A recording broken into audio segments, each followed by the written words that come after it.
नमस्कार, सलाम और जूले। मैं हूं सोनम वांगचुक लद्दाख से।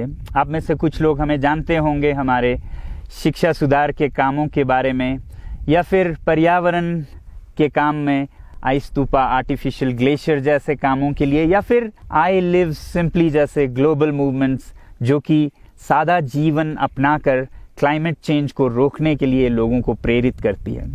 मगर दोस्तों, आज मैं इन चीज़ों के बारे में नहीं बल्कि आप लोगों को एक बहुत ही ज़रूरी संदेश देने के लिए आया हूं, जो कि चीन और भारत के बीच अभी जो टकराव और तनाव की स्थिति बनी है, इसके बारे में आपकी क्या जिम्मेदारी है।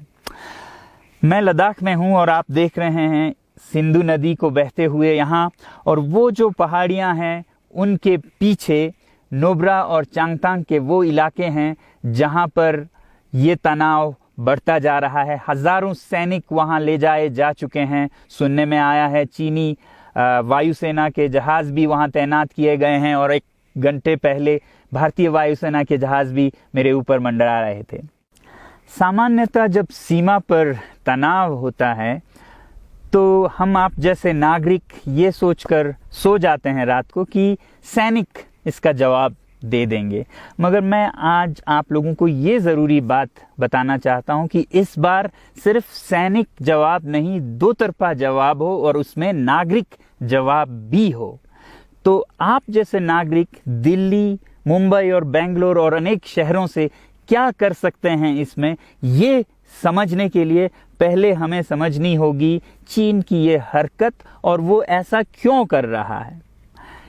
आपने देखा होगा कि ये सिर्फ भारत के साथ नहीं हो रहा है, बल्कि पिछले कई हफ्तों से चीन ये दक्षिण चीनी सागर में वियतनाम, ताइवान और अब हांगकांग के साथ भी छेड़खानी कर रहा है। और मेरा ये विश्लेषण है कि वो ये सब किसी देश के साथ दुश्मनी के वजह से ज़्यादा अपने अंदर की समस्याओं को सुलझाने के लिए कर रहा है।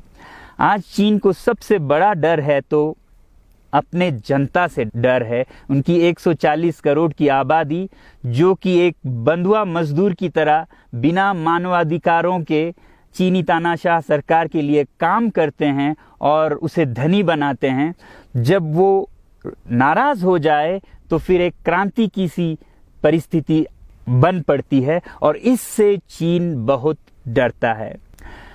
आज कोरोना के प्रकोप के बाद चीन में फैक्ट्रियां बंद हैं, एक्सपोर्ट्स बंद हैं और बेरोजगारी 20% तक बढ़ चुकी है। लोग बहुत नाराज हैं, क्रांति हो सकती है, तख्ता पलट हो सकता है। इसीलिए चीन पड़ोसियों से दुश्मनी करके अपनी जनता को अपने साथ जोड़ने में लगा हुआ है, और ये पहली बार नहीं कर रहा है। 1962 में जब भारत के साथ जंग की तो वो जंग भी उसने अपने जनता को संभालने के लिए की थी। तब 4 साल का अकाल और भूखमरी हुई थी, और इससे ध्यान हटाने के लिए ये जंग की थी।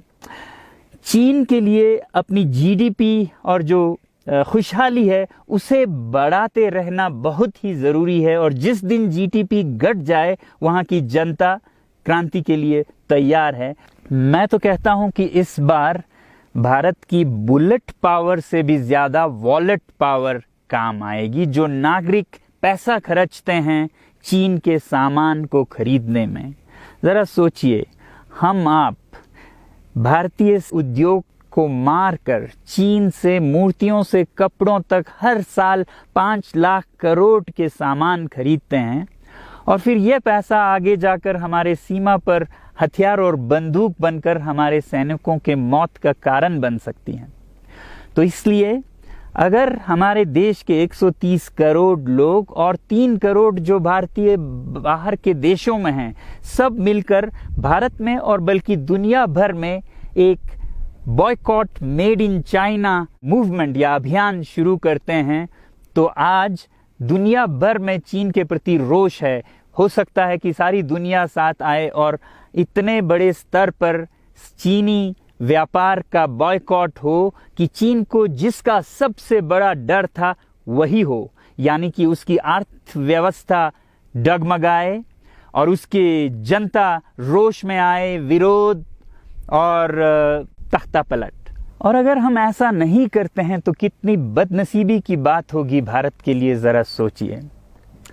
एक तरफ हमारे सेना सीमा पर जंग लड़ रही होगी और दूसरी तरफ हम आप चीनी सामान, मोबाइल से लेके कंप्यूटर्स, कपड़ों से लेके खिलौनों तक को खरीद कर उनकी सेना को पैसा भेज रहे होंगे, चीन की सेना को। ये तो हुई हार्डवेयर की बात।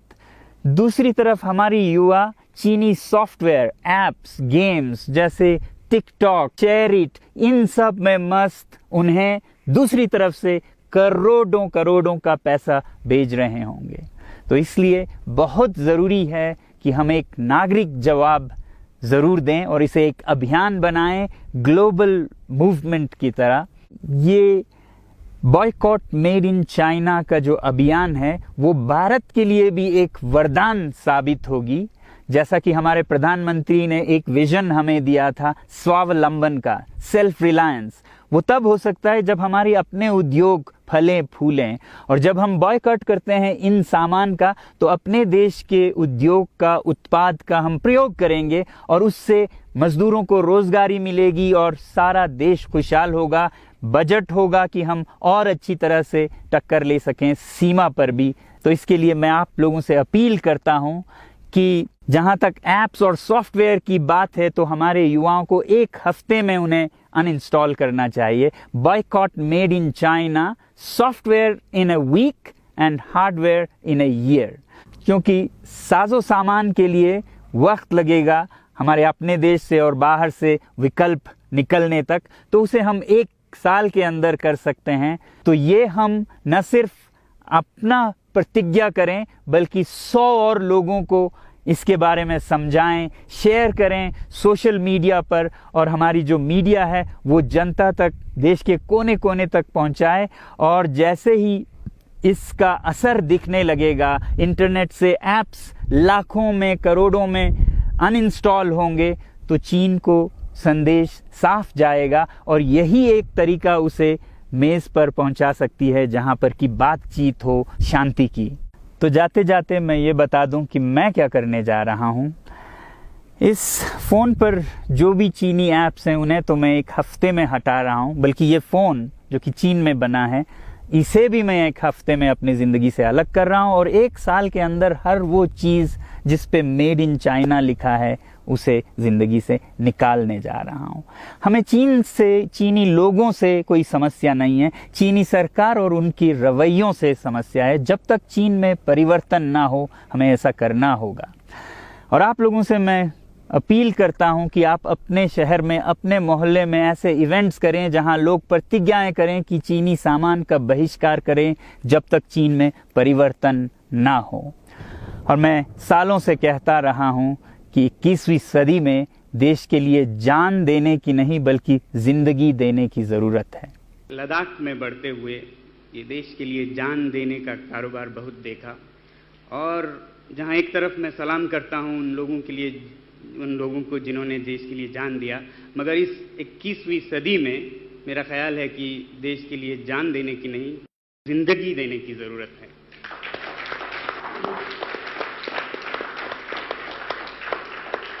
तो आप भी निभाइएगा अपना रोल। जय हिंद।